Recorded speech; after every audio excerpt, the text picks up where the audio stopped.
김연경의 생생경제. 안녕하세요. 김윤경입니다. 여름 휴가 다녀오셨나요? 요즘 휴가는 해외로들 많이 가시는 것 같아요.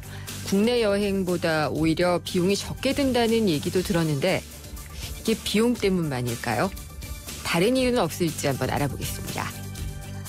롯데 경영권 분쟁이 시간이 지날수록 더 심해지고 있습니다. 이전 투구 양상이라 이 보고 듣기도 참 거북한데요. 주주나 고객들에 대한 생각은 하고 있는 건지 모르겠습니다. 이번 기회에 대기업 경영 승계의 허술함이랄까요? 이런 부분도 드러났고 또 2세, 3세로 승계하는 게 과연 기업의 운명이나 또 경제에 주는 영향을 생각할 때 맞는 것일까 하는 의문도 강하게 드는데요. 오늘 롯데가 불러온 문제들 짚어보겠습니다. 김연경의 생생경제 1부 시작합니다.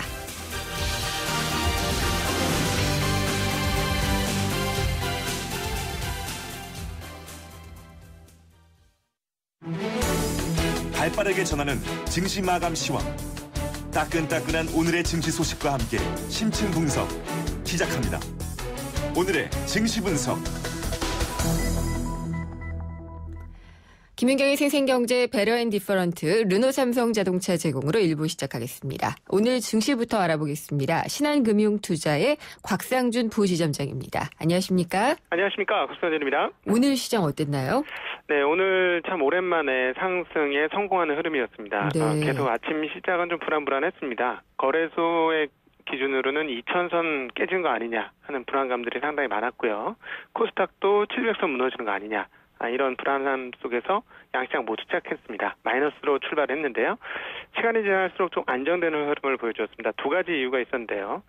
최근에 이렇게 주식시장 하락하는데 상당한 영향을 했던 것 중에 하나가 유가 하락이었습니다. 네. 실상 유가 하락이 되면 기업들, 특별히 한국의 기업들은 원자재 가격 하락으로 인해서 실적은 좋아집니다만 유가 하락이 계속되자 경기가 너무 안 좋은 거 아니냐. 경기가 계속 하강하는 거 아니냐라는 우려로 주식시장도 전반적으로 약세 흐름을 탔다. 이렇게 볼 수 있는데 장중에 유가 흐름이 플러스 반전하는 흐름들을 보여주었습니다. 이런 것들이 힘을 주었고요. 또 하나 장중에 유가가 반전했다고요? 시간 외 시장이죠. 시간 외. 예. 네네. 그리고 중국 시장도 상승하는 흐름들을 보여주면서 시장 심리가 좀 안정됐습니다. 그리고 수급적으로 따지면 참 오랜만에 외국인들과 기관이 동시에 주식시장에서 거래소 코스닥 모두 매수를 해주면서 시장이 오늘 고점 부근에서 양시장 모두 끝나는 모습 보여주었습니다. 지수 확인을 해보면요. 거래소 종합주가지수는 전일 대비 19.50포인트, 0.97% 상승한 2027.99포인트로 마감을 했고요. 네. 코스닥 증시는 730.03포인트, 15.69포인트가 올랐습니다. 2.2%나 상승하는 흐름들을 보여주었습니다. 오늘 거래소에서 특징적인 부분들은 대형주, 중형주, 소형주 모두 몰랐습니다만은 중소형주들이 대형주보다는 조금 더 강세를 보여주었고요. 최근에 계속 약세를 보여주었던 의약, 바이오 업종들이 업종별로는 가장 높은 상승세를 보여주었다는 점. 그리고 장이 흔들리면서 방어 업종으로 강세를 보여주었던 통신 업종과 전기, 가스 업종은 오히려 하락하는 그런 흐름들을 보여주었습니다. 이렇게 매일매일 장세가 달라지니까 어제 바이오 제약 내렸다가 오늘 오르고 뭐 이런 식이잖아요. 네네. 도대체 어떻게 투자를 해야 될까 좀 걱정도 되고 사실 자신감도 없어지고 투자자들이 다 그럴 것 같아요. 주가가 연속으로 빠지니까 사실은 자신감이 더 없어지는 거고요. 네. 이제 반등을 하면 자신감이 올라옵니다. 그래서 이 주식시장은 그 심리를 어떻게 다루느냐는 건데 자신감이 없어졌을 때 용기를 갖고 자신감이 넘칠 때 두려워할 줄 알아야만 주식시장에 성공하는 투자자가 되는데요. 네. 일단 이렇게 보시면 되겠습니다. 바이오 제약주들의 낙폭이 계속해서 진행되었기 때문에 거기에 따른 일단 반등이다. 이렇게 볼 수 있겠고 추가적인 반등이 이루어질 수 있는지 여부는 조금 더 봐야 됩니다. 네. 그러나 이제 2분기 실적 시즌이 지금 시작된 상황 아니겠습니까? 그래서 약 한 다음 주 정도까지 2분기 실적이 집계가 될 터인데요. 사실 의약, 제약, 바이오 업종들은 주가 오른 거에 비해서 실적이 나오는 그런 섹터는 아닙니다. 미국도 마찬가지입니다만 미래에 대한 기대감 때문에 주가가 많이 올랐던 것이라 실제로 실적 뚜껑이 열리자마자 주가가 떨어졌던 것인데요. 중요한 건 이겁니다. 다음 주까지 실적 발표가 끝나고 나서 회복을 할 수 있는지 여부가 굉장히 중요하다고 보여지는데요. 왜냐하면 한국 주식시장 상반기를 이끌었던 핵심 아이템이라고 보자면 미래에 대한 기대감이었습니다. 미래에 대한 저성장 속에서도 미래에 대한 기대감이 있는 주식들로는 자금 유동성이 몰리면서 주가 상승이 굉장히 많이 이루어졌었거든요. 그래서 이 부분들이 과연 부활을 할 것이냐, 그렇지 않을 것이냐에 따라서 8월 15일 이후 실적 시즌이 끝난 이후에 주가 흐름은 상당히 달라질 것이다. 오늘은 그동안에 많이 떨어졌기 때문에 반등을 하는 것이고, 또 하나는 외국인 투자자들 입장에서는 지금 한국 주식시장 굉장히 매력적으로 바뀌었습니다. 그러니까 달러와 환산으로 해보면 한국 주식시장 굉장히 많이 빠졌거든요. 네. 2달 전, 즉 5월 달 정도까지만 해도 원달러 환율이 1,050원, 60원, 70원 이랬습니다. 근데 지금 100원 정도나 약세였거든요. 그러니까 거의 10% 가까운 원화 약세가 그간 이루어졌기 때문에 외국인들 입장에서는 지금 주식을 사면 10% 세일된 가격으로 주식을 사는 거나 마찬가지라서 외국인들이 이제부터 어떻게 진입할 것이냐. 원화 약세는 충분히 이루어진 만큼 이루어진 것 같은데 외국인들이 들어온다면 흐름은 달라질 수 있는데 7월까지는 외국인 매도가 굉장히 많았습니다. 근데 8월 접어들어서부터는 그저께 7월 말에 매수를 해주었고 오늘 하루 걸러서 매수를 해주었기 때문에 외국인들이 매수세로 전환된다면 주식시장은 수급적으로는 상당히 양호한 흐름, 그동안에 비해서는 양호한 흐름으로 바뀔 수 있다는 점도 투자자분들이 염두해야 될 대목이라고 봅니다. 알겠습니다. 오늘 말씀 잘 들었습니다. 감사합니다. 네, 감사합니다. 신한금융투자의 곽상준 부지점장이었습니다. 오늘 하루 당신이 꼭 알아야 할 경제 뉴스는 중요한 경제 뉴스를 콕콕 집어드립니다. 네, 오늘의 주요 경제 뉴스 정리해 보겠습니다. VIP 머니투데이의 배성민 기자 연결합니다. 안녕하십니까? 네, 안녕하십니까? 휴가 잘 다녀오셨나요? 예, 감사합니다. 잘 다녀왔습니다. 네. 아니, 휴가지가 어디셨는지 모르겠지만 물가가 휴가지는 대부분 좀 많이 올랐을 것 같고 또 휴가지가 국내라면은 먹을거리 같은 것도 사가기도 하잖아요. 예. 마트 가서 장 보려고 그러면은 아니 무슨 물가가 0%대냐 이런 생각이 들 정도로 많이 올랐거든요. 예, 맞습니다. 왜 그럴까요?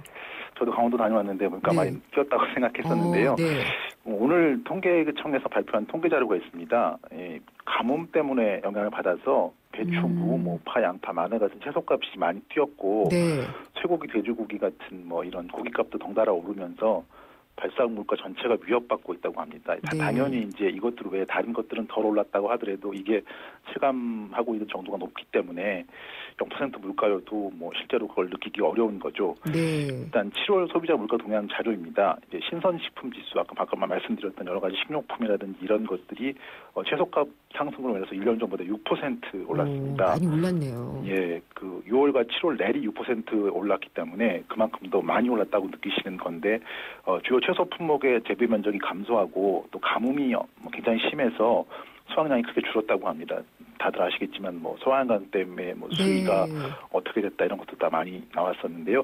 실제적으로 보면은 이제 파 같은 경우에는 73% 올랐고 많이 올랐어요. 저 그렇지 않아도 파 사다 깜짝 놀라가지고 내려놨거든요.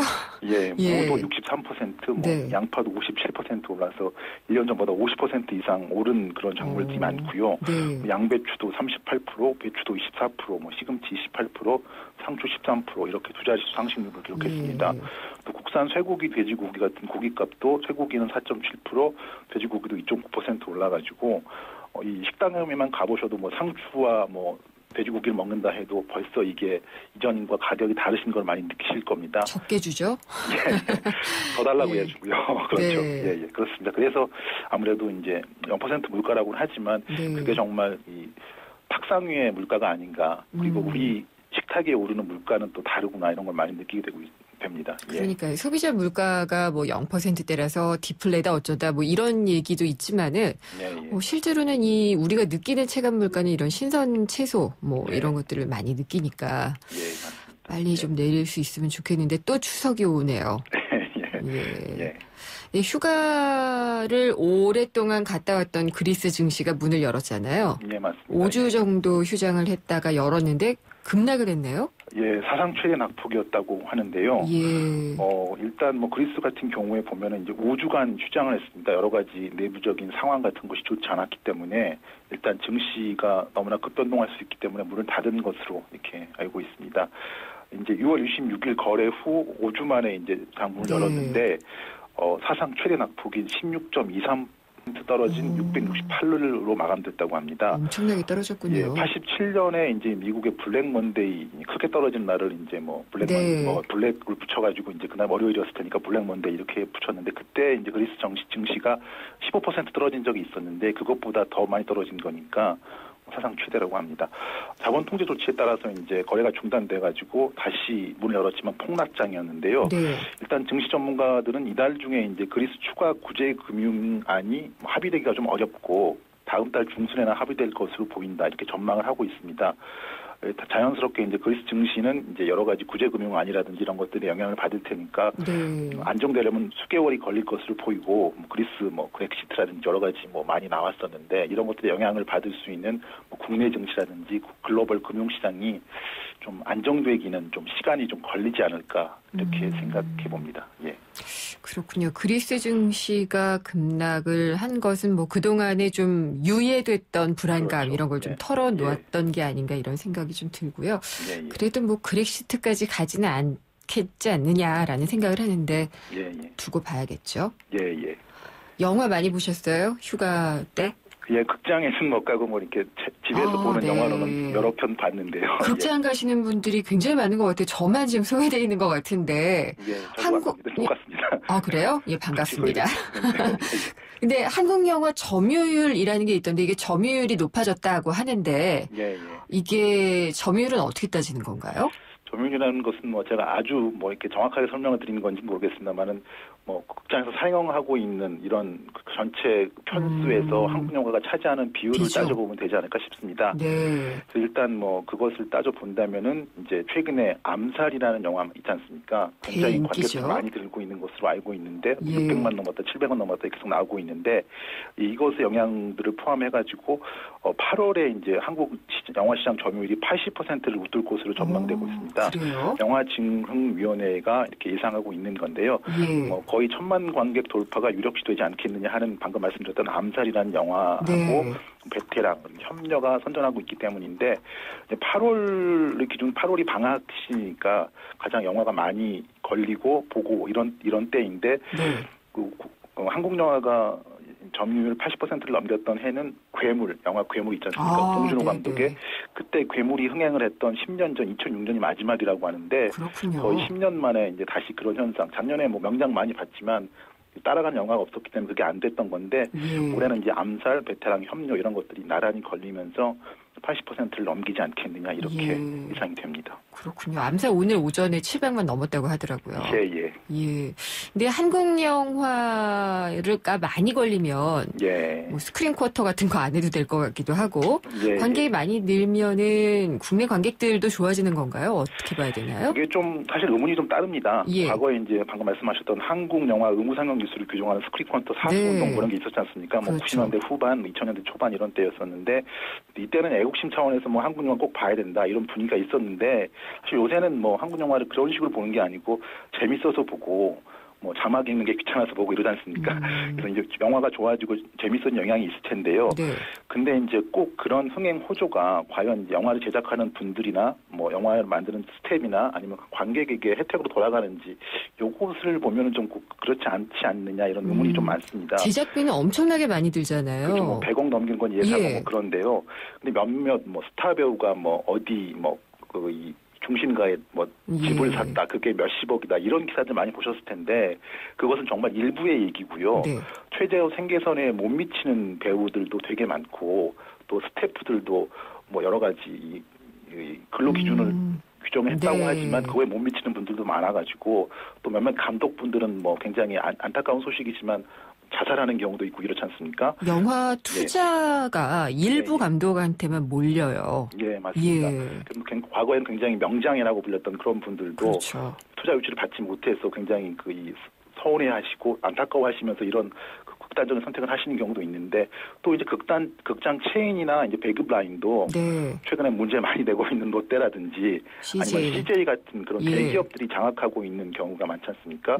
그래서 이제 그런 것들도 대기업의 혜택으로 돌아간다. 그리고 대기업이면 몇몇 오너 이런 사람들 혜택으로 돌아간다. 이런 것들 때문에 영화는 우리가 보는데 또 영화값은 많이 올랐는데 그게 이제 양질의 영화로 돌아오고 영화를 만드는 분들이 혜택을 보고 그러는지에 대해서 사실 좀 이렇게 여러 곳에서 관심도 갖고는 하는데 아직은 좀 먼 것이 아닌가 이런 생각도 좀 듭니다. 그리고 실제로 이 흥행 감독이라고 하시는 분들도 뒷얘기를 들어보면은 대기업 돈 또 뭐 대규모 투자를 한 분의 의견 이런 것들을 따라야 되기 때문에 예, 시나리오를 눈 감고 꾹 감고 이렇게 좀 고쳐야 되는 경우도 많이 있다고 하더라고요. 예. 네, 굉장히 정의로운 이야기를 해주셨는데요.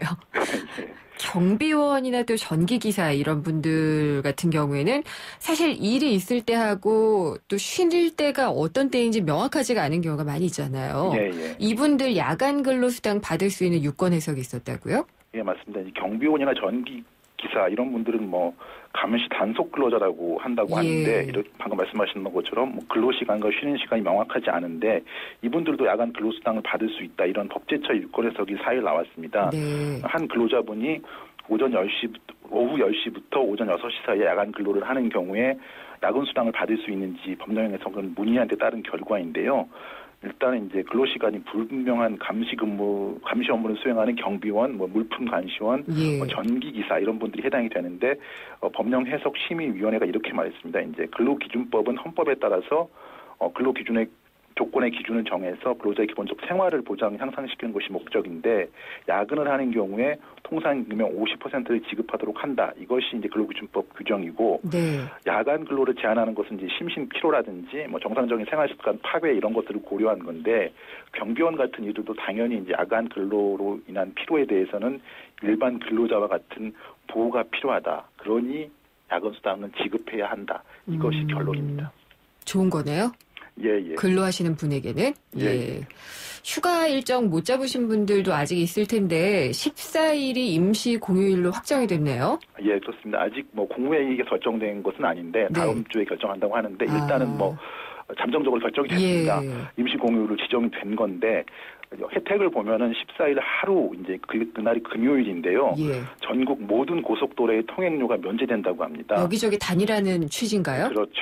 예, 그렇게 볼 수 있겠습니다. 14일부터 16일까지 또 4대 고궁과 국립휴양림, 미술관 등이 무료 개방되고요. 연말에 실시하는 이제 코리아 그랜드 세일, 뭐 여러 가지 물품 할인이라든지 이런 것들이 포함될 텐데 이것도 8월 14일부터 앞당겨서 실시하기로 했습니다.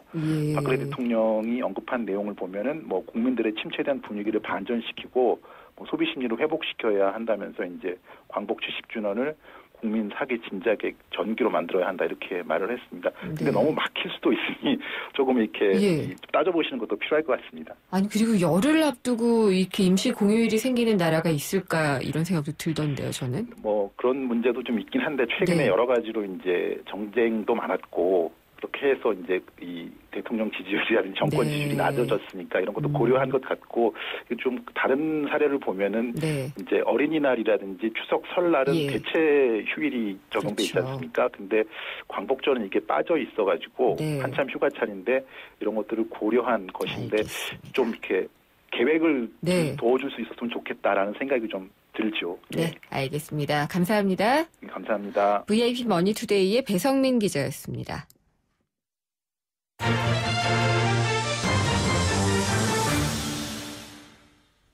네, 방금도 이 광복절 전날인 8월 14일 임시 공휴일이 될 예정이다라고 말씀을 드렸는데 내수 활성화가 목적인 것 같습니다. 그래서 전국 고속도로 통행료, 고궁 관람 다 무료라고 하는데 그렇게 되면 국내 관광업계에 훈풍이 불 수가 있을까요?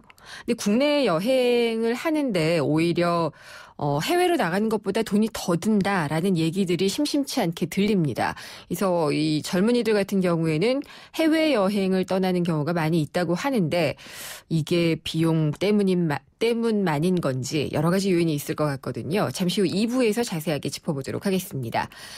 생생경제에서 청취자분들을 위한 선물 오늘도 준비를 해놓고 있습니다. 생생경제에 대한 의견 보내주시면 되는데요. 참 쉬운 중국어 문정아 중국어에서 드리는 10만 원 상당의 온라인 수강권 드립니다. 의견은요. 문자로 주시면 되는데요. 짧은 문자 50원, 긴 문자 100원이 부과되는 휴대전화 우물정의 0945번, 우물정의 0945번으로 보내주시면 됩니다. 광고 듣고 2부에서 뵙겠습니다.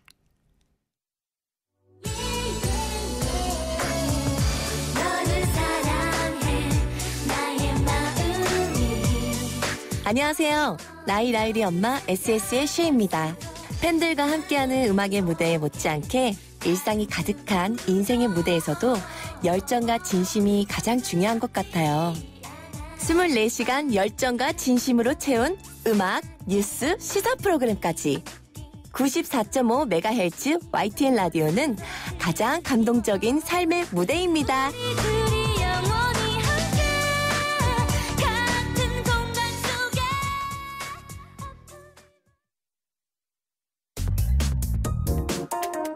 우리 경제의 민낯을 한꺼풀 벗겨보는 경제 뉴스. 경제를 위한 새로운 시각. 김윤경의 생생경제.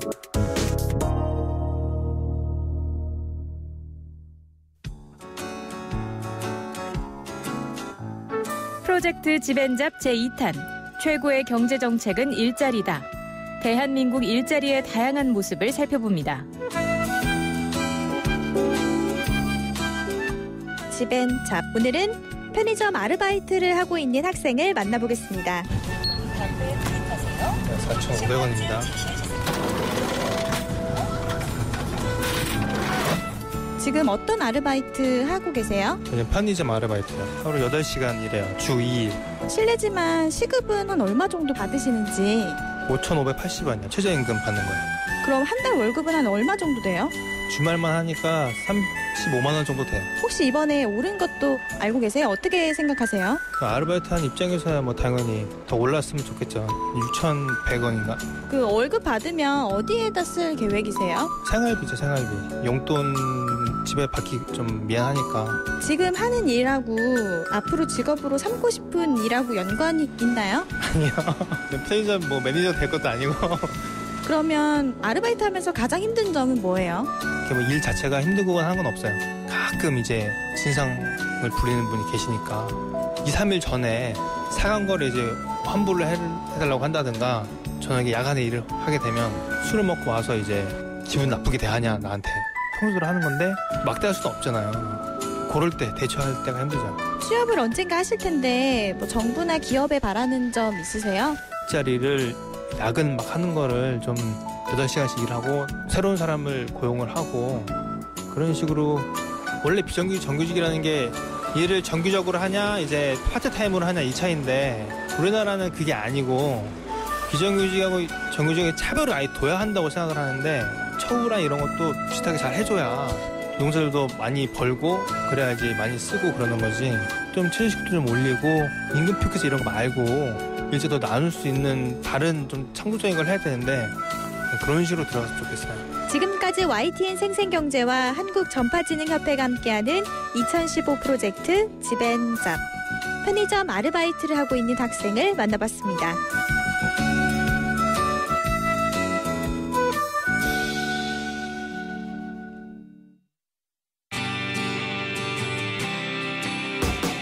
살맛 나는 경제.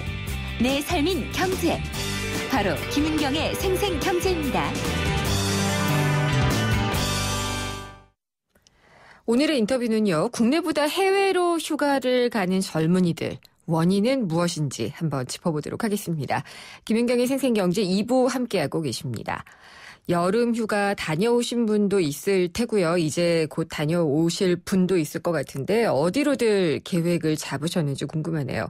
국내보다 해외로 나간다는 계획을 저는 좀 많이 주변에서 들었는데 이유를 들어보면은요. 해외를 가는 것이 오히려 국내 여행을 하는 것보다 상대적으로 가격이 덜 드는 느낌이다. 혹은 실제로 덜 든다. 이런 얘기들을 하거든요. 아니 그러면은 비용 때문에 해외로 꼭 가는 걸까요? 국내도 사실 저렴하게 갈 수가 있는데 진정 이유는 그것뿐인지 한번 알아보도록 하겠습니다. 한양대 관광학부의 이현택 교수 전화 연결해 보겠습니다. 이 교수님 안녕하십니까? 안녕하세요. 네. 뭐 메르스도 있었고 그래서 국내 여행이 굉장히 잘 안 됐잖아요. 네. 그래서 정부에서는 여름 휴가를 국내에서 지내는 게 어떻겠느냐라고 좀 마케팅을 하고 있는 것 같은데 실제로는 해외로 떠나는 인구가 많이 늘고 있는 것 같아요. 네. 아무래도 여행이라는 상품은 또 다른 것과 달리 선택의 여건이 여러 가지 다르기 때문에 아무래도 국내보다는 해외를 선택하는 경우가 많아지는 것 같습니다. 아무래도 국내보다 해외라는 것은 다양한 곳을 좀 돌아보기 위한 그렇죠. 목적 때문인가요? 예. 뭐 비용이 선택에 중요한 가치이긴 하지만은 이왕 비용이 들 때는 관광 상품의 특징은 가치 소비라는 경향이 크거든요. 가치 소비요. 가치 소비라는 것은 꼭 가격만을 고려하는 것이 아니라 그러한 체험을 통해서 본인이 얻게 되는 어떤 가치, 또 본인이 추구하는 가치와의 일체화, 뭐 이런 것들을 선택하는 데 굉장히 중요한 기준으로 보고 있죠. 근데 지금 아직 여름 휴가 중이어서 정확한 어떤 수치나 이런 게 확인은 좀 어려울 것은 같은데 해외로 나가는 관광객이 줄었다라는 보도도 있고요. 혹은 해외로 나가는 사람들이 확 늘어났다라는 수치도 있는데 지금 대략 어떤 추세인가요? 지금 우리 한국에서 해외로 나가는 관광객 수가 평균적으로 약 120만 명 정도거든요. 네. 그런데 이것이 휴가철이 되면은 약 150만 명이나 180만 명까지 늘어나는 경우가 있는데 한 달에요? 한 달에. 예. 네, 그런데 또 해외 여행의 경우에는 우리가 항공편을 이용하기 때문에 항공편의 예약 같은 것을 우리가 고려한다면 약 150만 명 정도 이 정도로 생각할 수 있겠죠. 그럼 뭐 작년과 비교해 보면 어떤가요? 작년보다 비교를 해보면은 여러 가지 경제 여건이나 또 메르스 때문에 오는 여러 가지 그 사회 분위기 때문에 주춤했던 해외 여행도 이제 좀 증가를 하고 있는데 다른 상품과 달리 관광 상품의 경우에는 이런 회복 탄력성이 굉장히 빠릅니다. 그렇죠. 그래서 탄력성이 좀 느린 그 꼬리가 긴 소비가 아니라 아주 탄력성이 빠른 소비이기 때문에 어찌 보면은 빨리 생각을 전환하고 기분을 전환하고 뭐 이런 효용 가치를 기대할 수 있겠죠.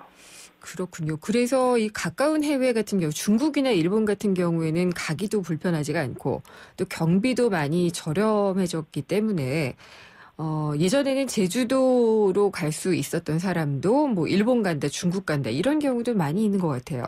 네, 그렇죠. 아무래도 아까도 좀 말씀드린 것처럼 특히 관광 상품에서는 체험적 가치를 가장 중요한 기준으로 보기 때문에 우리가 어디를 갔다 하는 것만 가지고 중요한 것이 아니라 최근에는 또 SNS가 많이 활용되면서 우리의 그 체험적 가치를 스토리텔링으로 많이 보고 있어요.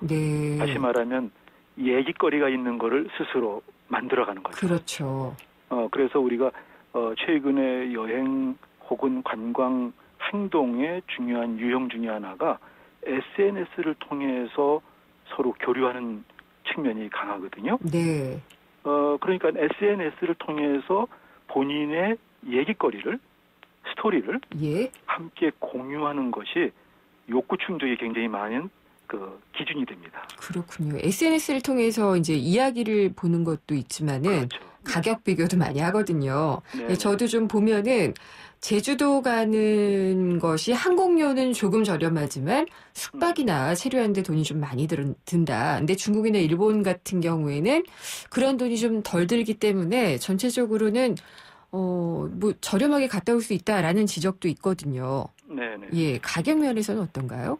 가격 면에서는 사실은 최근 공유 경제 시대가 되면서 우리가 어디에 이렇게 제시된 공시 가격만 가지고 비교하는 거는 좀 무의미해지고 있어요. 이미 인터넷을 통해서 각종 가격에 대한 것들이 많이 나오고 있는데 실제로 우리가 다른 그 이태리의 뭐 밀라노라든지 런던을 가더라도 이미 게스트하우스 등을 통해서 우리가 생각하는 가격보다 훨씬 저렴한 공유 경제 여행 경비가 산출되거든요. 이런 것들이 지금 한국 우리 그 국내 관광 도시, 관광지들은 아직 공유 경제 시스템이 마련되어 있지 않습니다. 그런 면도 좀 작용을 가격이 차이가 많이 드는 게 실제로 여행사를 통해서 할 때는 비슷비슷하다고 하지만 알뜰하게 스마트한 관광자가 인터넷을 쇼핑을 막 하게 들어가게 되면은 훨씬 더 가격이 싸게 갈 수 있으니까 그런 재미가 있거든요. 지금 그래서 우리 국내 관광 산업은 또 국내 지방 도시들이 IT 강국이라고 하지만 실제로 가장 중요한 새로운 코드인 공유 경제 혹은 공유 여행이라는 새로운 트렌드에 많이 뒤져 있다. 이런 판단이죠. 그런 점 때문에 아무래도 더 드는 것처럼 느껴질 수도 있겠네요. 더 드는 것처럼 느껴지고 또 더 들 수밖에 없고 실제로. 네. 왜냐하면 여긴 전부 다 리조트에 있는 아주 훌륭한 시설을 갖춘 다국적 호텔 위주로 돼 있는데 그거 말고 다른 새로운 공급제를 원하는 그러한 소비자가 늘고 있는데 바로 그거는 공유경제 시스템이란 말로 한마디로 압축할 수 있겠죠. 그래서 그런 질문을 드리고 싶어요. 그러니까 정말 돈 때문에 밖으로 나가겠느냐. 돈이 얼마든지 더 들더라도 사실 국내에서 다양한 체험을 할 수 있고 비슷비슷한 관광지가 아닐 경우에는 국내 여행을 많이 할 수 있잖아요. 관광지 개발 이런 부분에 있어서도 좀 국내에서 신경 써야 될 부분이 아닌지. 신경을 써야 되는 게 아니라 발전 단계로 보면 한 단계가 뒤져 있어요. 2000년 이후부터 약 10년 동안 이런 현상이 지금 벌어지고 있는데 지금도 우리는 자꾸만 관광 콘텐츠를 하드웨어 중심으로 보고 있는데 하드웨어는 이제 기본이고 그렇죠. 사실은 콘텐츠죠. 콘텐츠란 말은 많이 했는데 사실은 콘텐츠 중에 제일 중요한 게 지금 관광 소비자의 행동은 스마트 소비로 이미 전환됐거든요. 스마트 소비라는 것은 인터넷을 통해서 액세스가 가능한, 즉 접근이 가능한 것이 굉장히 중요하다는 거예요. 그런데 이거 지금 우리는 액세스가 실핏줄처럼 연결돼야 될 이러한 액세스가 아직 안 돼 있어요. 예를 들어서 내가 지금 강릉을 간다 그럴 때 여기서 모든 것을 다 예약할 수가 오히려 밀라노를 간다면 여기서 다 예약을 하고 갈 수 있는데 그렇죠. 강릉을 가면 오히려 안 되는 경우가 많고 된다고 하더라도 신뢰도의 문제가 좀 발생해요. 가서 달라지는 경우. 달라질 것 같은 그런 그런 문제. 실제로 달라지지 않더라도 그런 어떤 위협이 있다는 얘기죠 지금. 그렇군요. 이거는 지금 우리 한국이 여러 가지 지금 어려운 얘기가 많이 나오고 있는데 바로 이런 부분까지도 지금 우리가 준비가 안 돼 있어서 지금 우리 방향성이 지금 어디에 있는지 정말 고민해야 됩니다. 임시 공휴일 지정해주고 고속도로 통행료도 안 받고 그러는데 그런 것만 가지고서는 지금 국내 여행을 동인이 안 되네요. 그거는 필요할 수도 있어요. 단계적으로. 그리고 당연히 해주는 것도 좋다고 생각합니다. 아직도 우리는 어떻게 보면은 아직도 휴식이 필요하고 여가가 더 필요하니까요. 그리고 경비도 너무 많이 들잖아요. 조금만 움직이면. 그런 측면에서는 도움도 되고 또 단기적으로 볼 때는 필요한 조치다. 저는 긍정적으로 봅니다. 하지만 조금 더 들여다보면은 이대로는 경쟁할 수 없지 않을까. 알겠습니다. 교수님 여기까지 들어야지 될 것 같습니다. 오늘 말씀 잘 들었습니다. 고맙습니다. 이현택 한양대 관광학부 교수였습니다.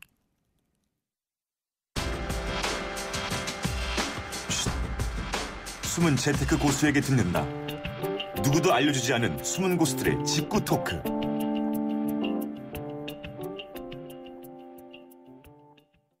네, 알려지지 않은 숨은 재테크 고수들의 비법을 알려드리는 시간입니다. 숨은 고수들의 재테크.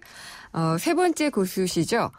고준석 신한은행 동부이촌동 지점장님. 이렇게 말씀을 드리는 것보다 강남 부자들, 경매 부자들, 은퇴 부자들의 저자로 더 유명하신 분입니다.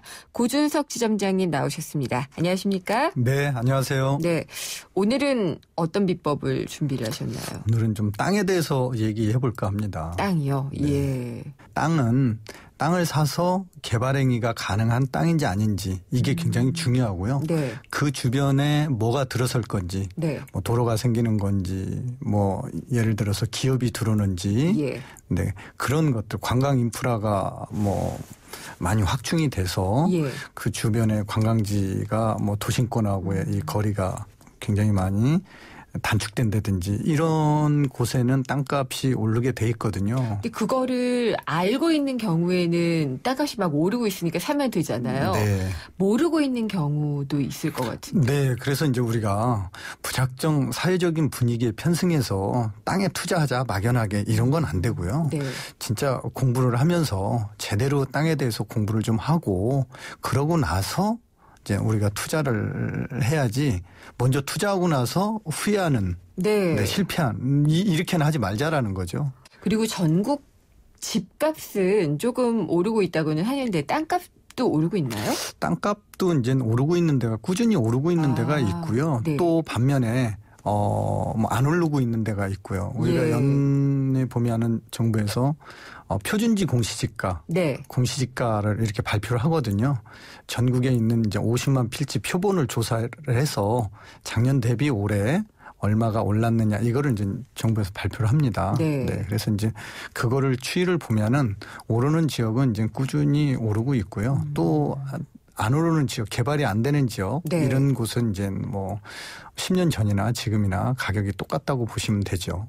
그런 데가 더 오르리라고 보는 건 아주 기적적인 일이겠군요. 그렇죠. 그러면. 뭐 아무리 땅의 용도가 좋다 하더라도 인구가 증가하지 않는 인구 증가가 전제되지 않는 곳은 땅값이 안 오른다라고 보시면 돼요. 그런데 이제 우리가 땅을 살 때 무슨 도 무슨 군을 보면은 그 군에다가 땅을 살려고 하면 시군군에다 땅을 살려고 할 때 그 시군군에 인구가 증가하고 있는지 아닌지 이거 살펴보고 사는 사람이 없거든요. 네, 그냥 땅 모양만 보고 길이 있나 없나 그냥 대충 이렇게 보고 사는 거거든요. 근데 이렇게 투자해서는 안 된다라는 거죠. 그러니까 그쪽으로 사람들이 어떤 이유든지 움직이고 있다, 들어오고 있다. 이러면 그 땅은 눈여겨볼 필요가 있는 거네요. 그렇죠. 눈여겨보는데 이제 그런 지역이라 하더라도 개별적으로 접근, 이제 땅은 개별성이 강하기 때문에 자, 이 땅은 집을 지을 때 용적률이 100%짜리다. 이 땅은 용적률이 200%짜리다. 이 땅은 300%짜리다. 이게 다 우리나라 땅은 다 정해져 있어요. 그럼 어디서 확인할 수가 있어요? 그게 이제 토지이용 계획 확인서에서 확인할 수가 있어요. 네, 그래서 우리가 이제 용도 지역을 크게 4개로 나누거든요. 그러니까 이제 도시 지역, 관리 지역, 농업 지역, 자연환경 보전 지역으로 나누는데 주로 이제 개발행위 가능한 지역은 도시 지역.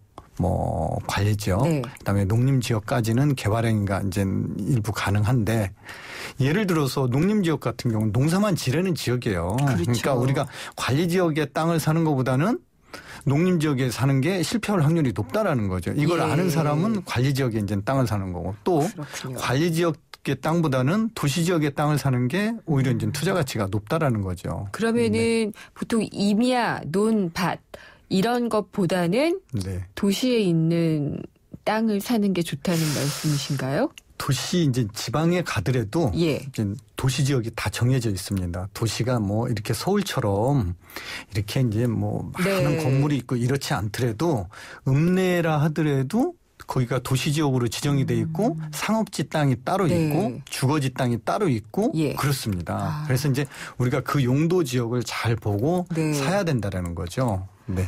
그런 게 토지 이용 계획 확인서에서 우리가 확인할 수가 있습니다. 확인서에서 확인을 할 수가 있는데 그러면은 거기서 확인을 해야지 될 것들을 찝어주세요. 뭐 토지이용 계획 확인서가 미래 가치를 보는데 가장 중요한 서류고요. 거기에서 이제 용도 지역을 우리가 확인을 해야 되는데 자, 용도 지역에서 우리가 투자하지 말아야 될 용도 이것만 우리가 이제 보면 되는 거거든요. 이게 이제 자연환경 보전 지역. 여기는 이제 뭐 투자 기간을 가름할 수가 없죠. 보전만 하라는 땅이니까 뭐 300년, 500년 보전해야 될 땅이니까 그래서 이제 이런 땅을 사시면 안 되고 농림 지역은 말 그대로 농사만 지르는 땅이거든요. 그래서 이런 땅은 또 사면 안 되고 그래서 이제 우리가 관리 지역을 또 볼 수 있는데 관리 지역은 3개로 세분화가 돼요. 계획 관리 지역, 생산 관리 지역, 보전 관리 지역이 있어요. 그래요? 3개가 있는데 이 3개 중에서 계획 관리 지역이 제일 좋습니다. 관리 지역은 뭐냐 그러면은 도시가 생길 것에 대비해서 도시에 준해서 관리되는 땅을 얘기를 해요. 그러니까 계획관리지역은 계획적으로 관리되는 땅을 얘기하는 거죠. 지방에 뭐 도시가 생긴다라고 하면은 제일 먼저 여기에 개발행위를 할 수 있고 뭐 그렇게 해서 관리되는 땅이다라고 그래서 미래 가치가 높다. 이렇게 보시면 되는 땅이에요. 그다음에 이제 뭐 도시지역 땅은 우리가 네 개로 이제 또 구분이 되는데 주거지역, 상업지역, 공업지역, 녹지지역으로 이제 우리가 구분할 수 있어요. 근데 또 그 주거 지역은 또 6개로 또 나뉘어요. 주거 지역이요? 네. 전용 1종, 전용 2종, 일반 1종, 일반 2종, 일반 3종, 준주거 이렇게 나뉘어지는데 네. 준주거 지역이 제일 좋은 지역이다라는. 왜냐 용적률이 300%까지 300에서 500%까지 집을 지을 수 있는 지역이에요. 주거 지역은 용적률이 어떻게 되나요? 주거 지역은 100%부터 시작을 해요. 전용 1종은 이제 100%. 네. 네. 그래서 이제 우리가 같은 주거 지역이라 하더라도 전용 1종 주거 지역을 사느냐, 준주거 지역을 사느냐에 따라서 미래 가치가 확 틀려진다라는 그러네요. 거죠. 건물의 어떤 규모가 달라지겠네요. 그렇죠. 네. 네. 그래서 이제 이런 걸 봐야 되고요. 또 이 토지 이용계획 확인서를 통해서 규제되고 있는 게 없는지 이거를 또 살펴봐야 된다라는 거죠. 어떤 거요? 여기에 뭐 개발 행위가 제한돼 있는 우리가 흔히 그린벨트라고 얘기하잖아요. 예. 그래서 개발 행위가 제한돼 있는 지역 이런 땅은 이 개발 제한 구역이 해제되지 않는 한 집을 지을 수가 없어요. 그런 거는 아까 말씀하신 자연환경 보전 지역으로 되어 있는 게 아닌가 보죠? 네, 그거는 이제 용도 지역으로 묶여 있는 거고요. 이건 또 이제 용도 구역으로 또 한 번 이중 규제를 또 하고 있는 겁니다. 네, 그래서 예. 도시 지역이라 하더라도 개발 제한 구역이 설정될 수가 있어요. 그래서 이제 개발 제한 구역이 있는지 없는지, 또 군사 시설 보호 구역이 아닌지, 예, 네. 문화재 보호 구역이 아닌지, 뭐 예를 들어서 서울에서도 보면은 문화재 보호구역이 있어요. 어디죠? 북촌 이런 데인가요? 잠실에 가면은 잠실 쪽에 가면은 풍납동이라고 있죠. 네, 그러니까 예, 백제 성터 토성도 있고 네, 그렇죠? 그렇습니다. 예. 거기가 이제 문화재 보호구역. 그래서 거기에 개발 행위가 잘 안 됩니다. 네, 그래서 이제 이런 것들을 보려면은 네. 이런 이제 용도 구역이 어떻게 돼 있나 네. 또 한번 살펴볼 필요가 있어요. 상업 지역에서도 개발 안 되는 곳도 있어요. 상업 지역은 개발이 안 되는 건 없는데요. 네. 상업 지역은 이제 일반 상업 지역도 또 4개로 나눠져요. 네, 복잡하네요. 네, 일반 상업, 근린 상업, 중심 상업, 유통 상업 지역으로 나눌 수 있는데요. 네네. 중심 상업 지역이 용적률이 1,500% 제일 높아요. 일반 상업 지역은 800%거든요. 그래서 차이가 많네요. 네. 이게 중심 상업 지역에 사는지 네. 일반 상업 지역에 사야 되는지 이게 이제 굉장히 중요하거든요. 배장엔 다 나와 있는 거죠. 나와 있죠. 예. 이제 그런 걸 보고서 자 우리가 사면은 투자를 할 때 훨씬 더 어떤 지역을 사야 되는 그냥 상업 지역이니까 산다 이게 아니라 일반 상업 지역인지 중심 상업 지역인지 한번 살펴보고 사자라는 거죠. 근데 이제 이렇게 이론상으로 무장을 해도 그 중심 상업 지역이라고 하더라도 지고 있는 상권일 수도 있잖아요. 맞습니다. 예. 네, 만약에 이제 우리가 지방의 땅을 살 때는 상권이라고는 사실은 볼 수 없고요. 상권은 형성이 안 된 게 분명하고 앞으로 5년, 10년 뒤에 여기가 이 지역의 인구가 과연 늘어나서 어떻게 개발이 되고 어떻게 지역이 달라지느냐 이거에 따라서 땅값이 이제 미래 가치가 있는지 없는지가 이제 결정이 나는 거거든요. 그래서 이제 그런 부분을 감안해서 사셔야 되고요. 땅을 살 때는 뭐 상업지 땅이라 하더라도 상업용지 땅이라 하더라도 땅 모양도 또 잘 살펴봐야 된다는 모양이 어떠면 안 돼요? 땅 모양이 직사각형이나 정사각형 뭐 이런 부분을 사야 되는데 뭐 자루형처럼 길게 돼 있다든가 정방형 모양으로 땅 모양이 안 좋다든가 그럼 지금 건물을 질 때 제한받는 부분이 많이 있다라는 거죠. 그렇죠. 거기까지 다 뻗어나가긴 어려우니까. 네. 그다음에 이제 또 땅을 살 때 도로에 붙어 있다라고 도로에 붙어 있는 땅은 뭘 추가로 더 확인을 해야 되냐면은 접도구역이 설정이 돼 있는지 안 돼 있는지 살펴볼 필요가 있다라는 거예요. 접도구역이라는 건 길하고 인접 딱 접해 있는 곳? 접해 있기 때문에 집을 지을 때 건물을 지을 때 도로로부터 50m, 30m 띠꾸지라는 얘기예요. 그래서 이제 땅의 길이가 길지 않으면 집을 지을 수 있는 면적이 없다라는 거예요. 그래서 이제 그런 부분들을 우리가 살펴보고 투자를 하자라는 거죠. 자, 이런 것들이 모아져서 이제 미래 가치를 이런 걸 종합적으로 고려해서 판단하는 거죠. 그러니까 일단 공부하고 직접 가서 보고 얘기도 듣고 그래야 될 것 같네요. 그리고 또 전문가한테 자문을 좀 구하면은 더 완벽하겠죠. 요즘에 뜨는 땅은 어디 땅이에요? 제주도가 아무래도 이제 뭐 많이 인기죠. 네, 인기 지역으로 돼 있고요. 네, 그래서 제주도 땅이 좀 뜨고 있고, 네, 수도권을 보면은 이제 아무래도 평택 네. 저기 이제 뭐 아무래도 평택항을 가지고 있고 기업들이 많이 들어가고 있으니까 인구가 증가하고 있는 곳이라 많이 네. 가격이 조금 올라가고 있는 지역으로 볼 수 있죠. 일부에서는 그런 얘기도 해요. 제주에 이미 다 땅들 사지 않았느냐. 네. 중국인들도 많이 와서 샀잖아요. 제한을 많이 풀어줘가지고. 그래서 살 땅이 없다던데 이런 얘기도 하거든요. 아, 네. 어느 시대에나 땅 주인은 다 있습니다. 네. 그리고요. 땅은 우리가 제주도 땅은 전부 다 살 수 있는 땅이 뭐 얼마 없어요, 사실은. 그러니까 미래 가치 있는 땅이 얼마 없어요. 제주도의 땅 크기는 서울의 3배 정도 됩니다. 네. 서울 면적에 굉장히 크죠. 그쵸. 큰데도 불구하고 살 수 있는 땅은 약 5% 내외 정도 미래 가치 있는 땅은 그 정도 전체의 5% 정도밖에요. 보시면 되고요. 그래서 이 한라산 쪽으로 올라갈수록 생태 보전지구가 많고요. 네. 또 내려갈수록 바닷가 쪽으로 갈수록 수변 경관지구. 네. 그래서 이제 이런 경관을 보존한다든가 생태계를 보존한다든가 자연 경관 이런 지역은 개발 행위가 안 되기 때문에 미래 가치가 없고요. 예를 들어서 생태 보전지구 1등급 지역은 절대 개발 행위 허가를 안 해준다라는 거예요. 그래서 이제 제주도에 땅 살 때 1등급이라고 표시돼 있는 지역은 조금 우리가 주위에서 조금 한번 보자라는 거죠. 오늘까지 5번째 시간이었잖아요. 네. 진짜 벌써 오해가 흘렀네요. 시간이 가는 줄을 몰랐어요. 네. 예, 너무너무 감사했고요. 감사합니다. 그동안 감사했습니다. 네, 감사합니다. 네. 신한은행 동부이촌동의 고준석 지점장이었습니다. 김은경의 생생경제 2부 포스코와 함께했습니다. 4시 뉴스 듣고 3부에서 뵙겠습니다.